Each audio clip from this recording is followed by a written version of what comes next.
AP శాసన మండలిలో వైసీపీకి మంచి బలం ఉంది.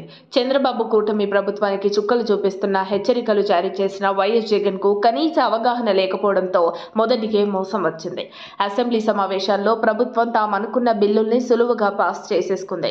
శాసన మండలిలో కూడా బిల్లులు పాస్ అయిపోయాయి. ఆ బిల్లులు రెండు వైసీపీకి ముఖ్యమైనవే. అందులో ఒకటి ల్యాండ్ టైటిలింగ్ యాక్ట్, మరొకటి ఎన్టీఆర్ ఆరోగ్య విశ్వవిద్యాలయం పేరు యథాతథ స్థితికి తీసుకురావడం. వైఎస్ఆర్ ఆరోగ్య విశ్వవిద్యాలయంగా మార్చిన పేరును తొలగిస్తూ యథావిధంగా ఎన్టీఆర్ ఆరోగ్య విశ్వవిద్యాలయంగా మార్చిన బిల్లు. శాసన మండలి సభ్యుని కూడా తీసుకుని ఢిల్లీకి వెళ్లిన వైఎస్ జగన్ అక్కడ ఏం సాధించారో ఆయనకే తెలియదు. కానీ ఇక్కడ శాసన మండలి చైర్మన్ మాత్రం మండలికి హాజరు కాక తప్పలేదు. అసెంబ్లీలో ఆమోదం పొందిన ఈ బిల్లులు విధాన మండలికి ఆమోదం కోసం వచ్చాయి. ల్యాండ్ టైటిలింగ్ యాక్ట్, వైఎస్ఆర్ ఆరోగ్య విశ్వవిద్యాలయం పేరును గతంలోలా ఎన్టీఆర్ ఆరోగ్య విశ్వవిద్యాలయంగా మార్చే బిల్లులను ఆమోదించేశారు.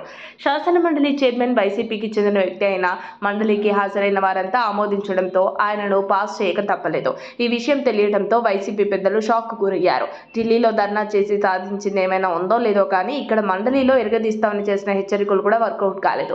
కీలకమైన బిల్లులు పాస్ కావడంతో ఇక చేసేదేమీ లేదు. ముఖ్యంగా ల్యాండ్ టైటిలింగ్ యాక్ట్ ను రద్దు చేయడంతో వైసీపీ పెద్ద కుట్ర చేయబోయిందని తాము కాపాడామని టీడీపీ ప్రచారం చేసుకోవడానికి అవకాశం మాత్రం ఏర్పడింది. మొత్తం 58 మంది సభ్యులు కాగా అధికార పక్షమైన జనసేన, తెదేపాలకు 10 స్థానాలున్నాయి.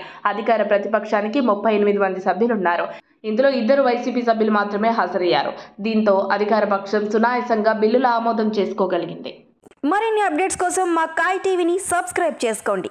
మా వీడియో కనుక మీకు నచ్చినట్లయితే లైక్ చేయండి, షేర్ చేయండి. మీ విలువైన అభిప్రాయాలను కామెంట్ బాక్స్లో తెలియజేయండి.